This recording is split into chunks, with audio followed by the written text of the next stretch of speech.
اسی سے ملتا جلتا اگلا سوال نوٹ کریں کہ وہ حضرات یہ کہتے ہیں کہ جب آپ بھی یہ بات مانتے ہیں اور اہل سنت بھی یہ بات مانتے ہیں اور کل انسانیت کا اس پہ اجماع ہے کہ حضرت مولا علی علیہ السلام ایک دلیر ترین شخص تھے، شجاعت ان پر ختم تھی، تو نعوذ باللہ استغفر اللہ، وہ کہتے ہیں کیا اہل تشیع جو ہیں یہ حضرت مولا علی علیہ السلام کی اتنی بڑی عظیم گستاخی نہیں کر رہے کہ جو کوئی نسبی بھی نہیں سوچ سکتا کہ وہ یہ کہیں کہ ان کی نعوذ باللہ من ذالک استغفر اللہ زوجہ محترمہ پر جو ہے وہ تشدد ہو اور اس قسم کی باتیں جو اہل تشیع کرتے ہیں اور وہ کچھ بھی نہ کریں؟ ٹھیک ہے، اگلا سوال آپ کا یہ تھا کہ اگر ان کے گھر پہ حملہ ہوا ہے تو امیر المؤمنین علیہ السلام نے اس کا جواب کیوں نہیں دیا؟ اس کا معاف کیجیے، ان کے گھر پہ اگر حملہ ہوا ہے تو امیر المؤمنین علیہ السلام نے ان کی شجاعت کو کیا تھی کہ انہوں نے اپنے زوجہ کا دفاع نہیں کیا. ٹھیک ہے، تو میں اس کا جواب دیتا ہوں آپ کو. ایک جواب دیتا ہوں نقضی، ایک جواب دیتا ہوں قرآن سے، اور ایک جواب دیتا ہوں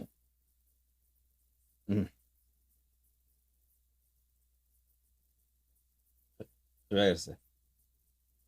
اچھا،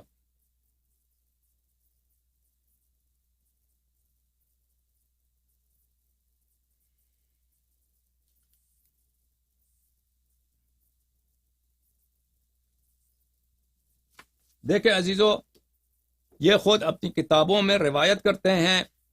خوب ملاحظہ فرمائیے میرے معزز ناظرین، اپنی کتابوں میں روایت، اور یہ ان کے پاس بہت بڑا یہی دلیل ہے کہ امیر المومنین علیہ السلام نے دفاع کیوں نہیں کیا. بھائی جب تم خود روایت کرتے اپنے کتب میں کہ امیر کی طاعت واجب ہے، جو خلیفہ وقت ہوتا ہے، حاکم وقت ہوتا ہے، اس کی طاعت، چاہے وہ شیطان ہی کیوں نہ ہو، چاہے وہ ابلیس ہی کیوں نہ ہو، چاہے وہ آپ کو پہ ظلم بھی کیوں نہ ہو، اس کی طاعت واجب ہے. ملاحظہ فرمائیے عزیزو، یہ کتاب ہے صحیح مسلم، ٹھیک ہے نا، یہ صحیح مسلم ہے نا، صحیح مسلم، صحیح مسلم چھاپے دار الفکر یہاں پہ. اچھا، باب فی طاعت الامراء وان منعوا الحقوق، امراء کی طاعت واجب ہے اگرچہ وہ آپ کے حقوق کو ضائع کر دیں. اچھا، یہاں پہ روایت ہے کن سے؟ حذیفہ رضی اللہ تعالی عنہ سے. حذیفہ نے روایت کیا ہے کہ رسول پاک صلی اللہ علیہ وسلم نے فرمایا یکون بعدی ائمۃ لا یہتدون بہدای ولا یستنون بسنتی، میرے بعد ایسے خلفاء آئیں گے کہ وہ نہ میرے ہدایت پر ہیں اور نہ میرے سنت پر ہیں، اور ان میں سے بعض لوگ ایسے ہوں گے قلوبہم قلوب الشیاطین فی جثمان انس، وہ حقیقت میں شیطان ہوں گے انسان کی صورت میں، انسان کے روپ میں. اچھا، آگے قلت کیف اصنع یا رسول اللہ، اس زمانے میں کیا کروں؟ تسمع وتطیع للامیر وان ضرب ظهرك واخذ مالك فاسمع واطع. فرمایا کہ تم اس امیر کی طاعت کرو، چاہے وہ تمہارا مال لوٹ لے، امیر تمہارا مال لوٹ لے اور تمہارے پیٹھ پہ وہ کوڑے لگائے، وہ ضرب لگائے، اس کے باوجود اس کی طاعت کرو. اس کے علاوہ مشہور معروف حدیث ہے بخاری میں، مسلم میں، کہ جب واقع حرہ پیش آیا، آپ کو معلوم ہے واقع حرہ میں کیا ہوا نا؟ مہاجرین اور انصار کی بیٹیوں کے ساتھ زنا بالجبر کی یزید کے فوج نے، مسلم ابن عقبہ کمانڈر تھا لشکر کا، وہ لے کے آیا، بنی امیہ کا فوج آیا مدینہ میں، بہت مسجد نبی صلی اللہ علیہ وسلم میں گھوڑے دورائے، 3 دن تک نماز نہیں ہوئی مسجد نبی صلی اللہ علیہ وسلم میں. سعید ابن مسیب کہتا ہے کہ میں نے قبر نبی صلی اللہ علیہ وسلم، کوئی آزان دینے والا نہیں تھا، میں نے قبر نبی صلی اللہ علیہ وسلم سے آزان کی آواز سنی. مہاجرین اور انصار کی بیٹیوں کے ساتھ 3 دن تک اس نے مباح کر دیا تھا یزید نے. چلو، یہ ابن تیمیہ نے اس بات کا اعتراف کیا، ابن تیمیہ نے اس بات کا اعتراف کیا ہے، اور شیعوں کی بات نہیں کر رہا، تاریخ تبری کی بات نہیں کر رہا، کٹر ناصبی کی. اچھا، وہ اسی دور میں آپ لوگوں نے خود روایت کی ہے کہ حنزلہ غسیل الملائکہ کا بیٹا جو تھا وہ کمانڈر تھا انصار کا. تو عبداللہ ابن عمر آیا، اس کو بولا کہ تم نے یزید کے طاعت سے گردن نکالا ہے، کہ میں نے رسول پاک صلی اللہ علیہ وسلم سے سنا ہے کہ کیا، کہ من مات ولیس فی عنقی بیعۃ مات میتۃ جاہلیہ، جو شخص مر جائے اس کے گردن پہ بیعت نہ ہو، موت جاہلیت مرتا ہے. تو یزید جیسا شخص واقع حرہ کے دوران جب انصار کے ساتھ، مہاجرین کے ساتھ مدینہ منورہ میں کیا ظلم ہوا، اس وقت جب تم نے خود روایت کی، تمہارا اجماع یہ ہے کہ یزید کی طاعت واجب ہے، تو تم کیسے، اور یزید کی اطاعت واجب ہے، خلیفہ جیسا کرے اس کی اطاعت واجب ہے، تو تم کیوں ہم سے مطالبہ کرتے ہیں کہ جب تمہارے مذہب میں تمہارے صحیح احادیث میں یہی ہے کہ امیر کی اطاعت ہر حالت میں واجب ہے، چاہے وہ ظلم ہی کیوں نہ کرے، کیوں امیر المؤمنین علیہ السلام نے دفاع نہیں کیا؟ اچھا، اس کے علاوہ آپ لوگوں نے خود بخاری میں روایت کی ہے، میں کو اور دکھاؤں آپ کو، ہاں بخاری میں دلیل نقضی میں آپ کو دکھاؤں، بخاری میں روایت کی ہے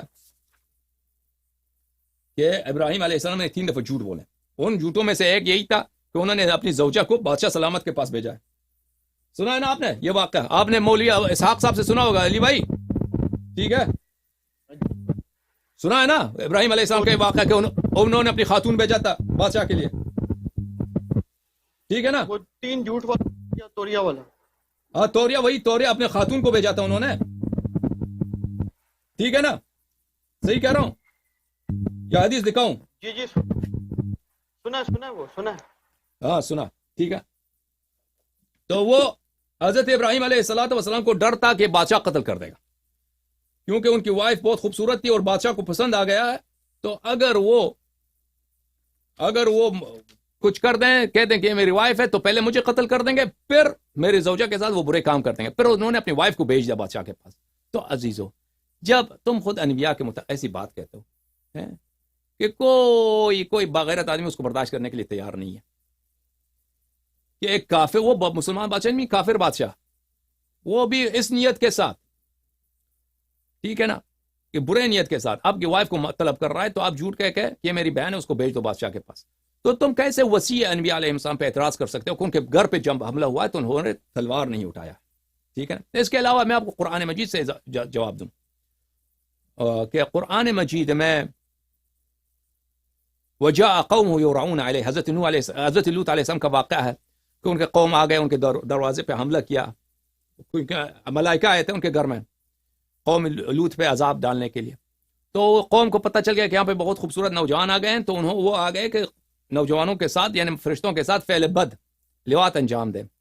تو حضرت لوط علیہ السلام نے یہی تو کہا بلی کہ یا کاش میں کان لی قوت او آوی الی رکن شدید، کاش میرے پاس قوت ہوتا یا میرے پاس ایسا رکن شدید ہوتا، ایسے کونے میں ایسے ستون ہوتا میرے پاس کہ اس سے میں پناہ لیتا اس وقت میں، کیونکہ ان کی ایسے بے عزتی تھی۔ ان کے گھر پہ لوگ آئے تھے، کیسے لوگ آئے تھے؟ لوگ آئے تھے ان کے گھر پہ زبردستی گھسنے کی کوشش کر رہے تھے کہ ہم آپ کے مہمانوں کے ساتھ نستجیر باللہ لواط کرنا چاہتے ہیں، زبردستی ریپ کرنا چاہتے ہیں ان مہمانوں کو۔ تو انہوں نے بھی اس وقت جہاد نہیں کیا نا، ٹھیک ہے نا؟ تو آپ ان کے متعلق کیا کہتے ہیں؟ وہ تو معصوم ہے، معصوم ہے۔ جو جواب تم وہاں دو گے وہی جواب ہمارا یہی ہے۔ اگر تم کہتے ہو طاقت نہیں تھا، قدرت نہیں تھا، وہی جواب ہمارا یہی۔ لیکن ہمارے نزدیک یہ نہیں کہ امیر المؤمنین علیہ السلام نے دفاع نہیں کیا، ہمارے نزدیک امیر المؤمنین سلام اللہ علیہ، اچھا امیر المؤمنین علیہ السلام نے دفاع کیا ہے، لیکن ان کو عہد تھا رسول اللہ صلی اللہ علیہ وآلہ وسلم سے کہ وہ کبھی تلوار نہیں اٹھائیں گے۔ میں آپ کو دکھاتا ہوں عزیزو، یہ کتاب ہے اصول کافی، جلد نمبر 1، چھاپ دار الکتب الاسلامیہ، یہاں پہ صفحہ نمبر 281 میں ملاحظہ فرمائیے۔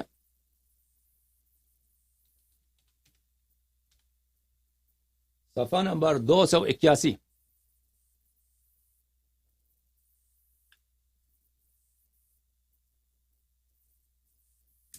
یہ ہے حدیث نمبر 4۔ یہاں پہ ایک بہت لمبی حدیث ہے، یہ حدیث نمبر 4 جو ہے، اس میں خلاصہ یہی ہے کہ نبی کریم صلی اللہ علیہ وسلم کے وفات سے پہلے اللہ تعالیٰ نے جبرائیل کو بھیجا، میکائیل کو بھیجا، اسرائیل کو بھیجا، اسرافیل کو بھیجا، ملائکہ مقربین کو بھیجا، ان سے فرمایا کہ سب کو گھر سے نکالو سوائے امیر المؤمنین علیہ السلام کو، زہرا اطہر سلام اللہ علیہا کو، امام حسن امام حسین علیہ السلام، کہ یہ میں ہم نے عہد لینا ہے۔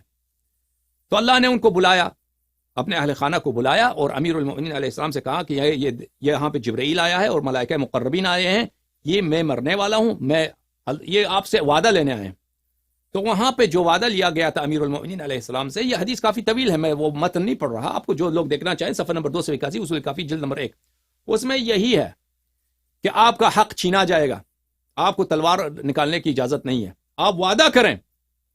جبرائیل نے کہا ہم اس وقت تک نہیں جائیں گے جب تک یہ وعدہ نہیں کرتے. تو امیر المومنین علیہ السلام وعدہ کرتا ہوں. پھر کہا اس کے بعد پھر کہا کہ نہ صرف آپ کا حق چھینا جائے گا، آپ کو خوار و ذلیل کیا جائے گا، آپ کو تلوار اٹھانے کی ضرورت اجازت نہیں ہے.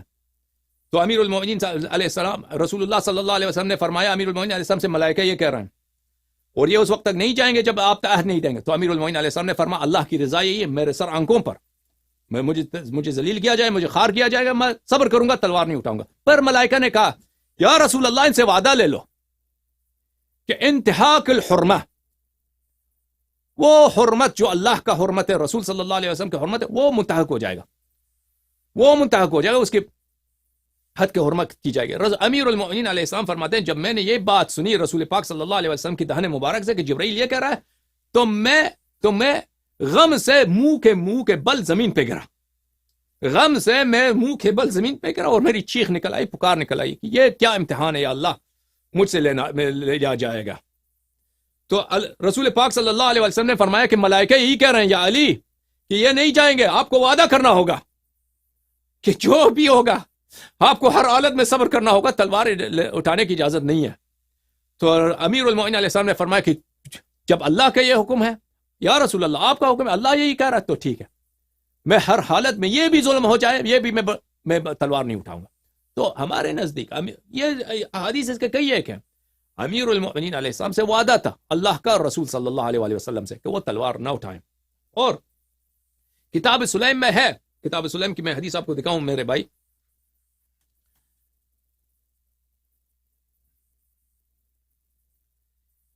یہ کتاب ہے کتاب سلیم ابن قیس ہلالی رحمہ اللہ، الجزء الثانی، یہاں پہ صفحہ نمبر 586 میں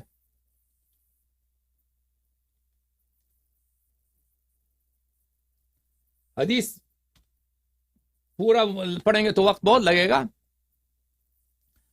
فوثب علی علیہ الصلاة والسلام فأخذ بتلابيبه ثم نطره فصرعه ووجع أنفه ورقبته وهم بقتله فذكر قول رسول الله صلى الله عليه وآله وما أوصاه. امیر المؤمنین علیہ الصلاة والسلام نے ثانی کے کمر سے پکڑ لیا، اس کو زمین سے اٹھایا اور اس کو زمین پہ مار دیا اور اس کے ناک کو اور اس کے گردن کو زخمی کیا اور ارادہ یہی تھا کہ قتل کیا جائے.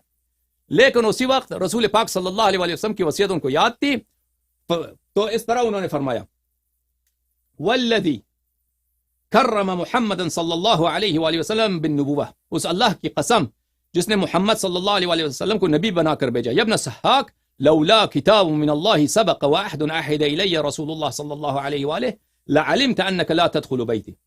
اگر میرا وعدہ نہ ہوتا اللہ سے اور میرا وعدہ نہیں ہوتا رسول اللہ صلی اللہ علیہ وسلم کی وصیت نہ ہوتی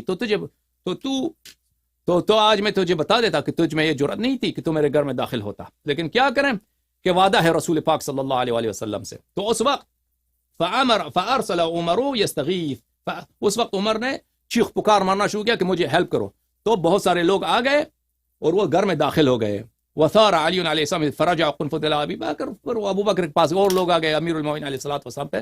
امیر المؤمنین علیہ السلام نہیں لڑے، پھر انہوں نے امیر المؤمنین علیہ السلام کو مسجد لے گئے. اچھا، تو یہ ہے، تو یہ کہنا کہ امیر المؤمنین علیہ السلام نے دفاع کیوں نہیں کیا، پہلی بات تو ہمارے یہ ہے کہ آپ کے مذہب کے مطابق لڑنا ان کا حرام تھا، لڑنا ان کا حرام تھا. مثلا آپ مجھ سے پوچھیں کہ آپ شراب کیوں نہیں پیتے ہیں، آپ جو ہے رسول اللہ صلی اللہ علیہ وسلم کو کیوں گالی نہیں دیتے؟ بھائی کوئی مسلمان یہ سوال کر سکتا ہے؟ میں کہتا ہوں یہ حرام ہے، شراب پینا حرام ہے. رسول پاک صلی اللہ علیہ وسلم کو کیوں کوئی گالی دے کوئی مسلمان ہو کے؟ تو آپ کے مذہب میں جب ہے یہ حرام، خلیفہ ظالم ہی کیوں نہ ہو، آپ پہ ظلم کرے، آپ کو ان کی اطاعت کرنی پڑے گی. تو آپ کیسے پوچھتے ہیں کہ وہ امیر المؤمنین علیہ السلام ایک گناہ نہیں کرتے؟ پھر انبیاء علیہ السلام کا میں نے ذکر کیا. پھر میں نے شیعہ مذہب کی جانب سے، یہ ہمارے مذہب میں یہ نہیں ہے کہ اگر خلیفہ ظالم بھی ہے تو اس کی اطاعت واجب ہے. تقیہ کے طور پہ گزارا کرنا ہوگا، لیکن شرع اس کی اگر واجب نہیں ہے کہ اگر آپ نے اطاعت نہیں کی تو آپ نے گناہ کیا. لیکن امیر المؤمنین علیہ السلام کے متعلق یہ ہے کہ ان کا وعدہ تھا رسول پاک صلی اللہ علیہ وسلم سے. اچھا،